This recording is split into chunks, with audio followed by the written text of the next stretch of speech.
আসসালামু আলাইকুম এভরিওয়ান। আজকে 12টা বাজে। আমার ঘরের ছোট্ট দুষ্টু পরীর বার্থডে। তো আমার পরীর জন্যই ছোট্ট করে একটা বার্থডে সারপ্রাইজ রাখি। তো ঘরে সবাই সাথে মজা করছে। ঘরে প্রথমে আমরা খেজুর দিয়ে বার্থডে উইশ করবো, ওর এক্সপ্রেশনটা আগে দেখবো, তারপরে যে ওর জন্য কেক নিয়ে আসছি সেইটা দেখাবো। ইয়ে, আর 2 মিনিট আছে, তারপর আমরা এটা নিয়ে সবাই যাবো। এই তো কোনো রকম রেডি হয়ে এখন আমরা যাবো, কারণ আর বার্থডে চলো চলো চলো চলো। Happy birthday to you, happy birthday to. রোজার মাসে আমি তো খুবই অবাক, খেজুর দিয়ে উইশ করে। রোজার মাস না, এই মোম ম্যাচ জ্বালাও, ম্যাচ জ্বালাও।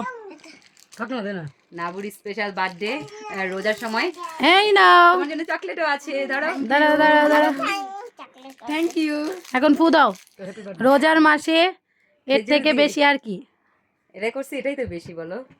আঙ্গ খাওয়াই দেখ, রূপা না খাই গেলি গা। তোমার ফিলিংসটা শেয়ার করো। মানে আমি অনেক সারপ্রাইজ হয়ে গেছি এই খেজুর গুলা দেখে। এর থেকে ভালো সারপ্রাইজ কেউ দিতে পারবে? রোজার টাইমে এটাই করা উচিত, যাদের ফেব্রুয়ারি আর মার্চে বার্থডে গেছে তারা এগুলাই করবেন। এইটাই।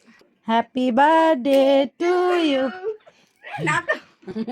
তুই আমি অনেক খুশি হয়েছি, কারণ কেকটা তোমার অনেক পছন্দ, বড় বড় পিস খাবা। ইটা নিও। আচ্ছা আমি কাঁদবো। আমো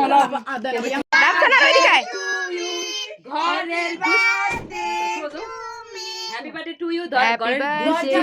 ঘরের দুষ্টু।